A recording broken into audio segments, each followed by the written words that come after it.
Okay, it's time for another video presentation here, and today's topic is vectors. And vectors are a way of modeling physical quantities, some of the things that we've been talking about here. We have been modeling in a bunch of different ways. Even the equations themselves are a model of what's going on. We can picture what's going on by symbolically representing it. And vectors are another way to symbolically represent what's going on and use that symbolic representation to make some calculations. So we'd like you to come away with a bigger understanding than just the topic itself. So a good question to ask is, what are the practical applications of this? How could this type of modeling be used in the real world? Well, that's a good question. And as we begin our topic of vectors, we'll start with something you're familiar with, and that is an arrow. And here we have an arrow, and we're all used to arrows pointing in a direction. And here's an arrow that's going to move. I'm going to get out of the way here. Watch out! Whoa, whoa, whoa, that was a close one. All right, so vectors, arrows. How about it if you draw an arrow? Just on your note outline there, if you drew an arrow. And you could ask yourself something about the arrow. How long is the arrow? Maybe we measure it in centimeters. So maybe we have an arrow on a paper that measures a certain number of centimeters. Well, that's all well and good, but it's just an arrow that's a certain centimeters worth of length. How's the useful applications of that? Well, limited, I would say. But if we take that now, that same arrow, and we say that 1 centimeter is equal to 20 miles, now we have a symbolic representation. 1 centimeter symbolically representing 20 miles. And that's something that we can do something with. The arrow that we had before now represents something completely different than just an arrow on the paper. And that's a good thing to ask. How could this be useful? How could we have a scale model representation be of any use to us? Well, you're probably already thinking along the lines of what's going to come up on the next slide here, and that is maps. Here is a scale model of the Earth, so we can represent the entire Earth here in a relatively small area. And here is one of the New York City metropolitan area. Lots going on in that area, but maps are a very useful way of doing that. Here's one of my favorite places in the world, the island of Manhattan. So here we can see Central Park, and this can help you get around. It's a scale model of what's going on. Widely used, of course, and probably very familiar to you. Okay, in other ways we could use scale model diagrams. Here's a landscaping outline, and before you start setting up your yard here, you might want to think about what the big plan is. So here's a landscaping outline. Here are the blueprints of a house. Later on in this area you'll draw a scale model apartment, so that'll be pretty good as well. And these are the blueprints for building a house. Good to have a plan before you start building, and a scale model plan is better than building the whole thing and finding out where the problems are. Automobiles would also be another use for this. Before they design an automobile, they're going to do scale models of it and try to think about what they're planning on doing before they spend all the money and the effort of building it for real. Okay, so we've got the idea here that vectors also are scale model representations of what's going on. And because they are arrows and they're representing physical quantities, we can say they have a size to them and a direction to them. An arrow points in a certain direction, and the length of an arrow is the size of it. Now that length of the arrow itself is what's called a scalar. So if we're not including direction, then we're talking about a value that's called a scalar. So we'll get used to that vocabulary word. But once we start adding in the directions, that's where we have vectors to them. So how about it as far as directions? What are some examples of directions that you know about? Well, we represent directions in a lot of ways. Left and right would have been one of the ways, maybe. And north, south, east, and west are, of course, pretty popular ways of doing that as well. So we'll be using north, south, east, and west also. And another way that we have talked about direction in here is think about a graph. We talk about the negative and the positive. So we can also be talking about positives and negatives in terms of direction. We can be heading, if we call one direction positive, and the other direction would be negative. And that's something that we'll also continue to do with vectors. Okay, so let's play the game that everybody's familiar with, I'm sure. Scalar vector. Do you think it's a scalar or a vector? How about it? Well, when you talk about scalars and vectors, we've been using d in our equations to indicate distance, but really now a vector will be the distance with a direction. So instead of saying something like 25 miles, we'll say 25 miles to the south, or any other direction that we could dream up. And displacement also indicates how far you are from your starting point. So a scalar, I just traveled 25 miles. But a vector will say, I am 25 miles to the south of my starting point. And there's the distinction now between a scalar and a vector. We have also been using the letter V for speed without making a distinction. But now we're going to make a distinction between speed and velocity. So speed is just going to be how fast you're going, but velocity will be how fast you're going and in what direction. So if I'm going 100 miles per hour on Perrineville Road, that's my speed.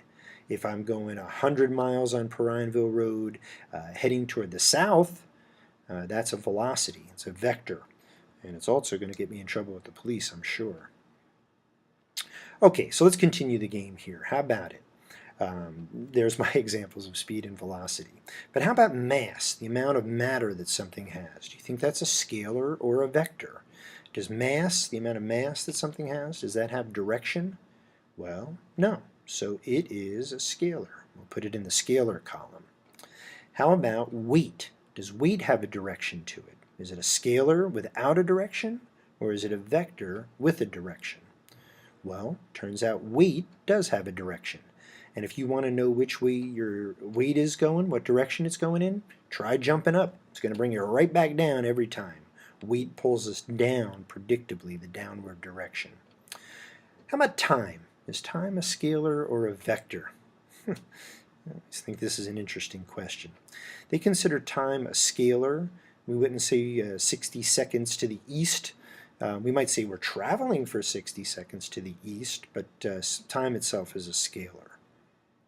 How about forces, any kind of force? Well, if you're pushing or pulling something, or it's got to have a direction to it, a direction of that push and pull, so you are correct if you said vector. And thank you for playing Scalar Vector, one of my favorite games, of course. Good at parties. All right, so let's see here. Vector addition is our next topic, adding vectors together. So the way we do this is we take two or more vectors, and whatever we're doing, we want to find the result of that. And the result will be one vector that kind of sums up the whole action for us. So let me give you some examples here. If I have a resultant, I'm looking for the resultant of 2 meters to the east plus 3 meters to the east. Well, what I'm going to do here is I'm going to draw a diagram. And this is what they call a head-to-tail diagram. So I'm going 2 meters to the east plus another 3 meters to the east. And my resultant then, which I have put in red here, will be one vector that sums up those two vectors together. And that turns out to be, as you could probably predict, 5 meters to the east. So there's my resultant vector of those two vectors. Let's try another one. Okay, these vectors, the way I drew them, are what they call head-to-tail vectors. So what you're going to do here is wherever the head of the first vector ends, that's where you're going to start drawing your next vector. So head to tail vector. And we could do this for any number of vectors we like, and when we're done, the resultant will be from where we started to where we ended up. So this would look something like that. So that's head to tail vector addition, and we're gonna use that in this section of the course. Okay, so again, the resultant in red is what we're looking at there. The one vector that sums up whatever happened between the other three vectors in this case. Okay, so again, this could be any number of vectors, doesn't have to be 3, and in the end, the resultant will be from where you started to where you ended up. So here I guess I'm adding 4 of them together. Now, let's give another example here. Head-to-tail diagram, 10 meters to the north and then 5 meters to the south. Well, you can probably picture this already, but I've got a diagram for you as well. I'm going to go up 10 meters to the north, head back 5 meters to the south, and then in red, here is my resultant. from where I started to where I ended up would be 5 meters toward the north. And that's my resultant for this example. And I hope that makes sense. And of course, if it doesn't, you'll ask questions in class after taking these notes. Okay, let's move on then, right? Okay, so how about the resultant of 3 meters plus 4 meters? So I'm going to have 3 meters plus 4 meters. What is the resultant there? 3 meters plus 4 meters. Well, let's see. It's a bit of a trick question. You might, instinctively, you might want to say 7 meters, but I don't know what the directions are here. If I had 3 meters going this way and 4 meters going this way, my answer is not going to be 7. But do you know what it would be? And look at this. The resultant would actually form a right triangle over here. This is a 90-degree angle.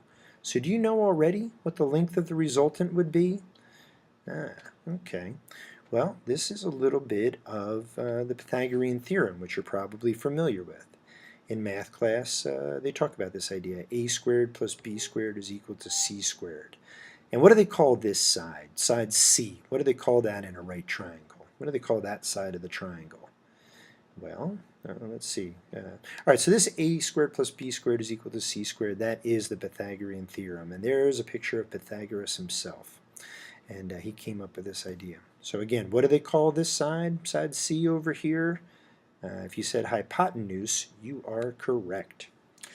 All right, so how about this one then? 3 meters to the east plus 4 meters to the north. You might know already that it's 5 meters. It's a 3, 4, 5 triangle. But that works out with the Pythagorean theorem. So the resultant squared is equal to 3 squared plus 4 squared, and then you take the square root. That's the 5 meters. And if you don't understand how I did that with the Pythagorean theorem, this is your C, this is your A, and this is your B. So using A and B, you can find out C. So if you didn't understand that, please do ask in class, and I'll give another example in a minute or two anyway. Now, the direction. This is a vector with direction, and that would be trigonometry. And that's beyond what we do in this class.